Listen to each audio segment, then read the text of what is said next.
In 19th century Australia, English settlers set out to explore the continent's vast interior.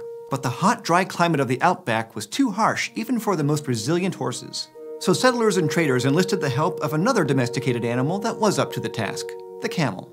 Thousands of camels were imported to Australia to work as pack animals on expeditions and trade routes. They continued to cross the continent until the early 20th century, when they were effectively put out of business by the arrival of the combustion engine. Their services no longer needed, the camels were set loose in millions of square miles of arid desert where few animals could survive. And those camels didn't just survive, they thrived. Today, that feral population numbers over 1 million. With their wide feet to help them walk on shifting sands and their fatty humps to store energy, camels are famous for the adaptations that allowed them to flourish where most other large mammals would perish. But the fact is, camels didn't originally evolve in the desert at all. They didn't even evolve in Africa or Asia, where they live today. The story of the camel begins over 40 million years ago in North America, and in an environment you'd never expect, a rainforest.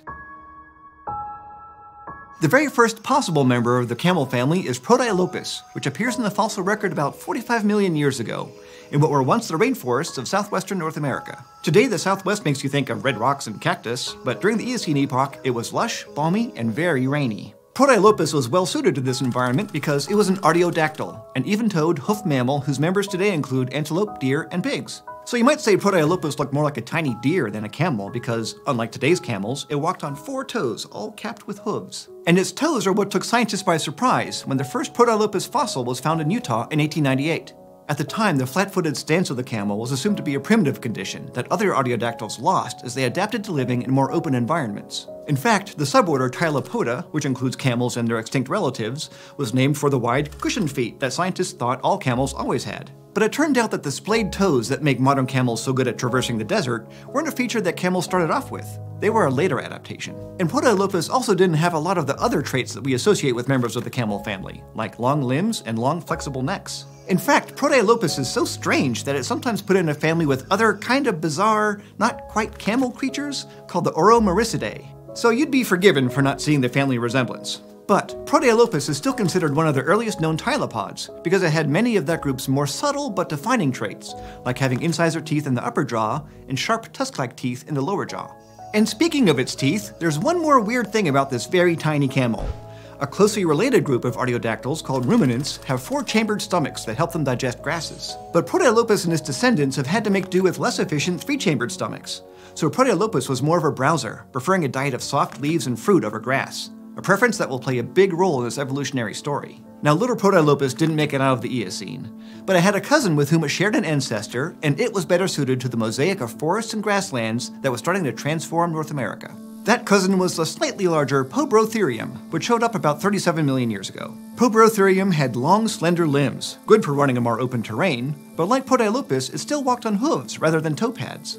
And this camel did very well for itself indeed. Fossils of Pobrotherium have been found across western North America and in a greater range of habitats, from wooded grasslands to shortgrass prairies. But we can tell by its teeth, specifically its shorter molars, that it still relied on leaves as its main food source, rather than grass. Now, Pobrotherium disappears from the fossil record about 33 million years ago, and like Protylopus, that marked the end of its lineage. But other lineages continued to thrive as the shrubs and trees of the Oligocene turned into the grassy, open Miocene. This was the time of what you might call the camelid explosion.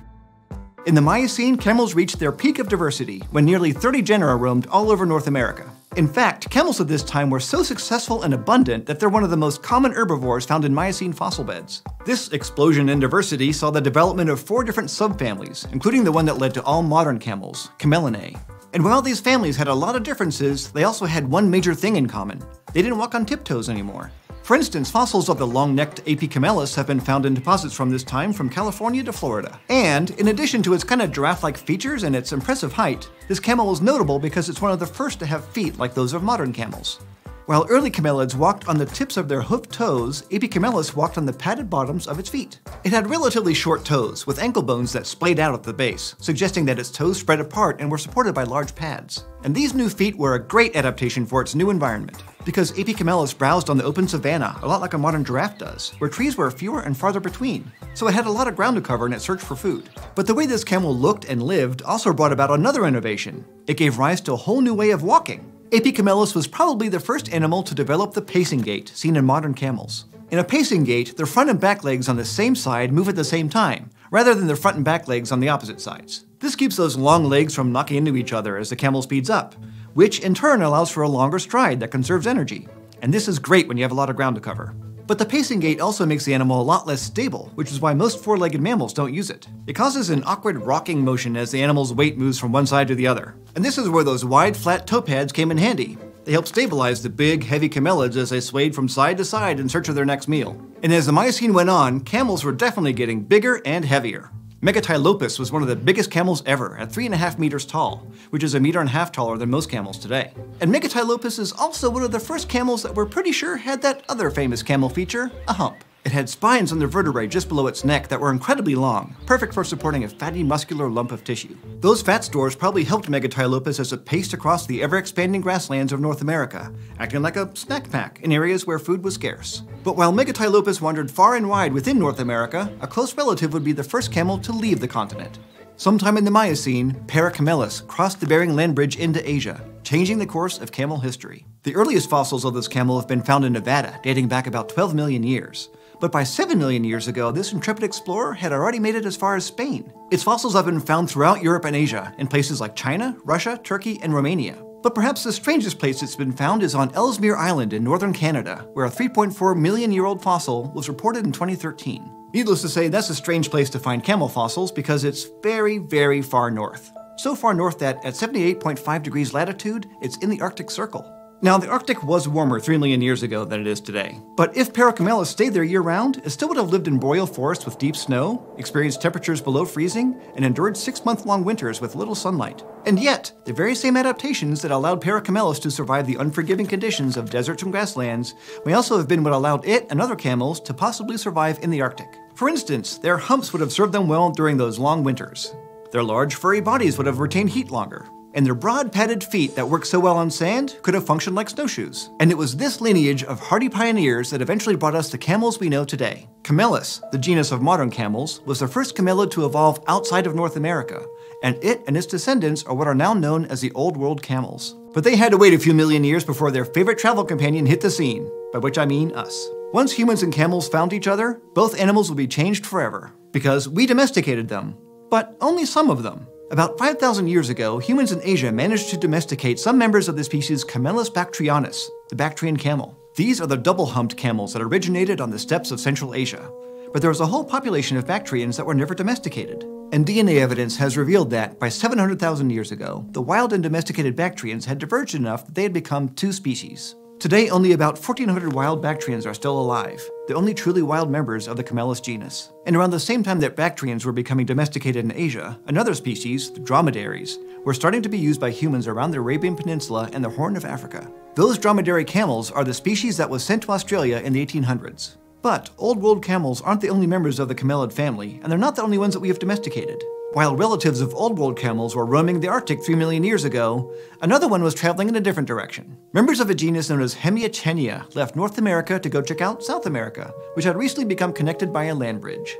And Hemiachenia likely became the direct ancestor of all of South America's camelids. This includes the wild guanacos, which eventually gave rise to the llama, and the wild vicuña, from which alpacas are descended. So today, all modern members of the camelid family around the world are either domesticated or have a domesticated descendant. And that's because all the features that made camels so good at adapting to harsh ecosystems, their size, their pacing gait, their splayed toes, and for some, their humps, also made them useful companions to humans throughout the ages.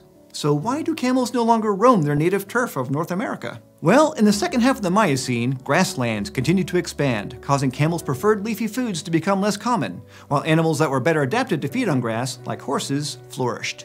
One North American camel, called Camelops, lived just long enough to cross paths with humans when we arrived in North America. Its remains have been found at a hunting site dated to about 13,000 years ago. Soon after, though, Camelops vanished, and the time of camels in North America came to a close. But camels survived in their new homes on other continents, and once again began to spread to new frontiers with the help of human companions. So camels have made an incredible journey, a journey that began in North America. And from there, they've adapted to some of the world's most extreme environments, from the deserts of northern Africa to the Australian outback, and have often taken humans along with them for the bumpy ride. Thanks for joining me today, and big thanks to our eontologists, Jake Hart, John Ivey, John Davison Ng, and of course everybody's pal, Steve. If you'd like to join them in supporting this channel, head on over to patreon.com/eons and make your pledge for some neat and nerdy benefits. Now, what do you want to learn about? Leave me a comment, and don't forget to go to youtube.com/eons and subscribe.